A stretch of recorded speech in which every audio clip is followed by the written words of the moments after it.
So this image here is a stump, no, the roots of a tree lifted up. You can see water flowing through here and coming from this side. This is where the water is flowing, and back there. And what is happening is the roots of this tree must have been obstructing the flow of the water. So if I go around like this, see the stump? Yep, there it is.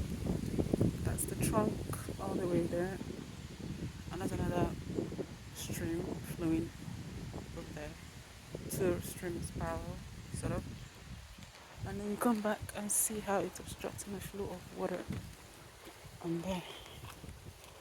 Significant.